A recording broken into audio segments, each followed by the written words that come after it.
Hello!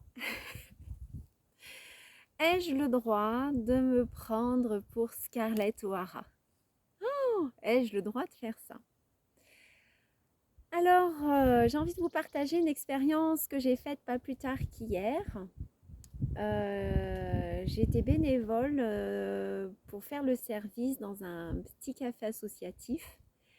Et puis, j'avais mis une très belle jupe. Tout s'est bien passé, j'étais contente de ma prestation, les gens aussi. Je suis rentrée chez moi et là, je ne sais pas pourquoi, est arrivé dans ma tête un scénario euh, où je me suis vue en train de me salir complètement.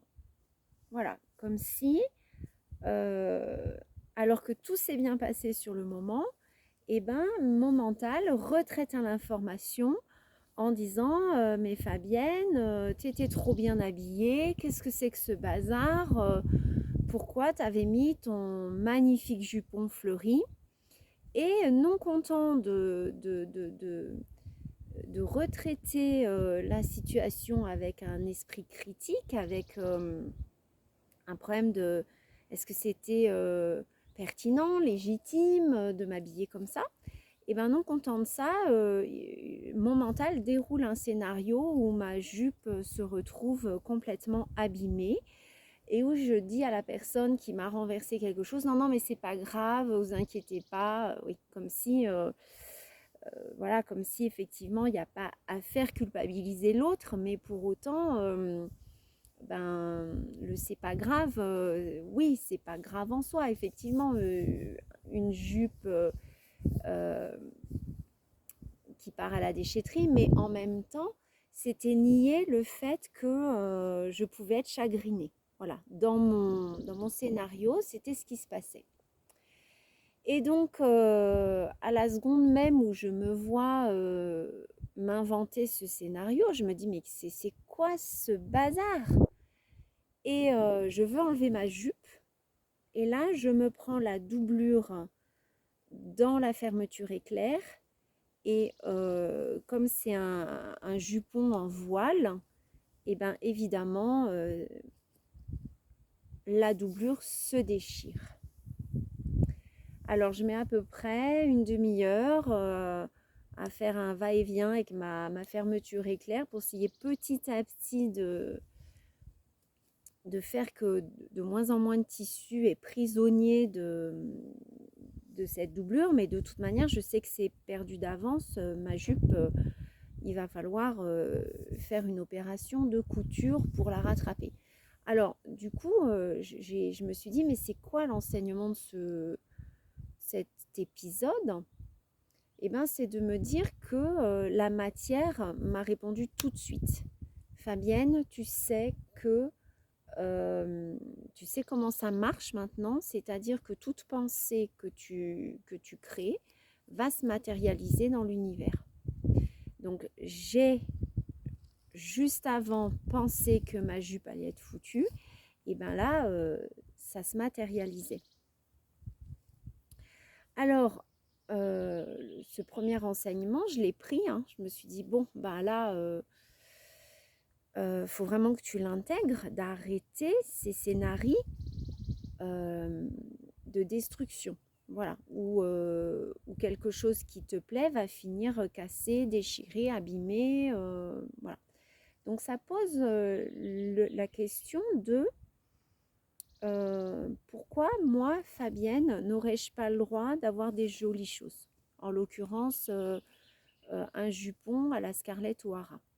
Et de m'apercevoir qu'il y a une petite voix en moi qui se dit non mais t'en fais pas un peu trop là, mais tu serais pas un peu crâneuse, non mais regarde-toi, de quoi t'as l'air avec ta jolie jupe qui tourne, bon. Alors qu'effectivement, au départ, euh, lorsque j'ai fait cet achat, je cherchais réellement un article fleuri. Je cherchais réellement une jupe ou une robe, mais quelque chose qui vraiment serait représentatif de ma personne. Voilà. Et donc j'ai assumé l'achat Et puis après, bah, quelque part, il y a une part en moi qui ne veut pas assumer finalement, bah, même d'oser la porter, alors que sur le moment, quand je la porte, je suis super bien. Il y a quelque chose en moi qui dit que j'ai pas le droit à ça. Il y a quelque chose en moi qui dit, mais ça, c'est trop beau pour toi. Il y a quelque chose en moi qui dit, mais pour qui tu te prends? Il y a quelque chose en moi qui dit, mais tu fais ta petite fille là, ou tu joues à la femme, ou tu... Voilà, des voix comme ça. Alors, je vous mettrai en descriptif sous la vidéo un lien vers la chaîne de Sébastien qui parle effectivement de ces petites voix. Donc lui, il leur donne des titres. Il dit que c'est la juge critique. Il dit qu'il y a la contrôlante protectrice. Enfin voilà, il donne un petit peu des, des noms différents en fonction des sujets et du mode opératoire que cette voix utilise. Et du coup, ben, moi, j'ai envie d'appeler cette petite voix crâneuse toi-même. C'est bon, quoi, lâche-moi. Alors, c'est sûr que cette petite voix, elle se fait l'écho de l'ego. Hein. Elle est alliée avec l'ego et c'est pas mon être profond. Mon être profond, c'est la partie de moi qui s'est dit j'ai envie d'être féminine, j'ai envie d'être dans mes quatre vertus spirituelles, l'attractivité, la créativité, la nourriture et le soin. Il n'y a pas de vie sur la terre sans une attraction entre le masculin et le féminin. Et pour ça, le féminin doit être attractif. Pour que le masculin vienne féconder, il faut que le féminin soit attractif. Donc j'ai le droit à cette attractivité. Surtout après 6 ans de célibat. Hein. Je veux dire, bon, il y a un moment donné, il faut ce qu'il faut. Mais de toute manière, de par mon corps féminin, j'ai complètement le droit à cette attractivité.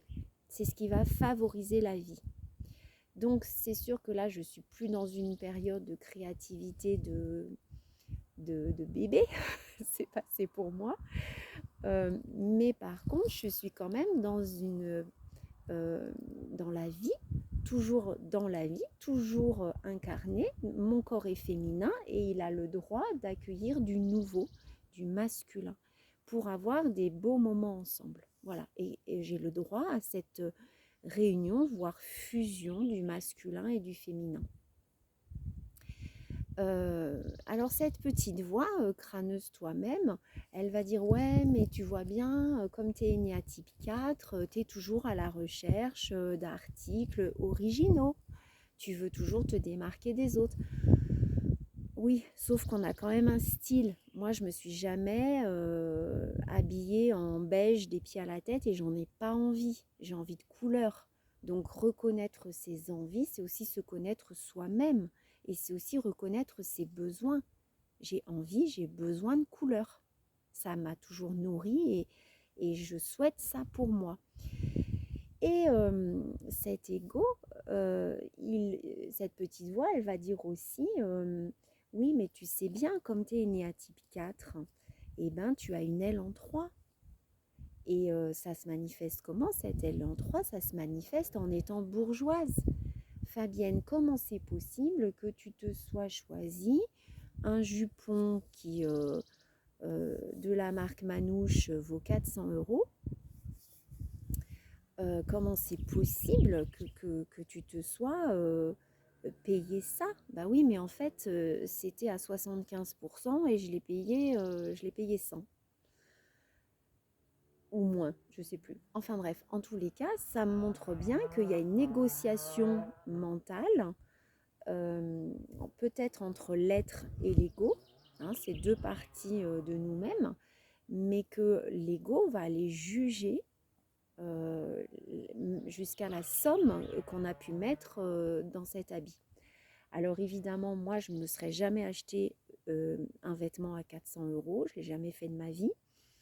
Et ça correspond effectivement à mon éthique, hein, c'est-à-dire de me dire, bah, un vêtement, ça se tâche, euh, une expérience malheureuse et ça y est, c'est foutu.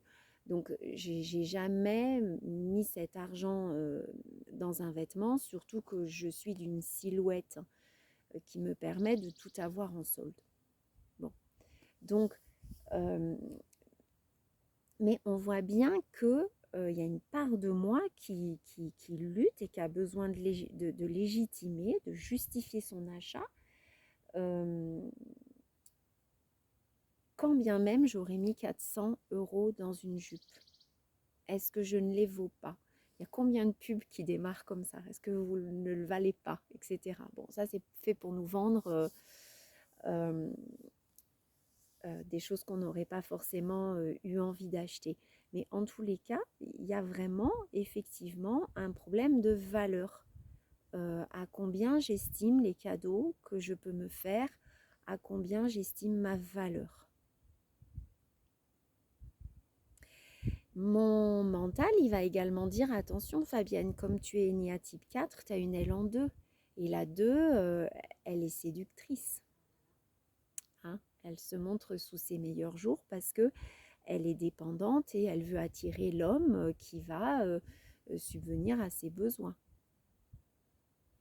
Donc, du coup, c'est de me dire avec tout ça, mais tout simplement, Fabienne, relie-toi à ton intérieur.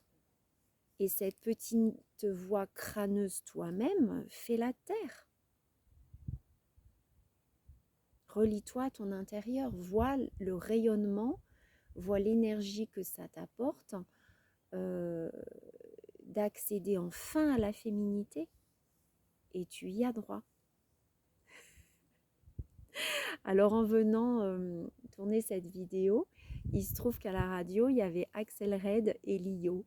Et c'est vraiment deux femmes qui nous ont appris, nous, aux autres femmes, à être vraiment dans notre rayonnement du féminin et dans notre attractivité. Alors, merci à elles deux, il y en a plein d'autres, hein, d'autres femmes, comme Mireille d'Arc, comme voilà, plein d'autres exemples. Mais en tous les cas, on a vraiment le droit à notre attractivité, à notre féminité. Et oui, on le vaut bien, on le vaut vraiment. Il n'y a aucun souci là-dessus. Donc, je vais terminer par le fait de dire que j'adore mon jupon Scarlett O'Hara et que j'ai pris le temps de faire mes petits travaux de couture et de réparer ma doublure. Et ça montre bien qu'effectivement, hein, entre l'être profond et l'ego, entre le côté joli de ma jupe et la doublure, où est-ce que ça se joue? Bisous.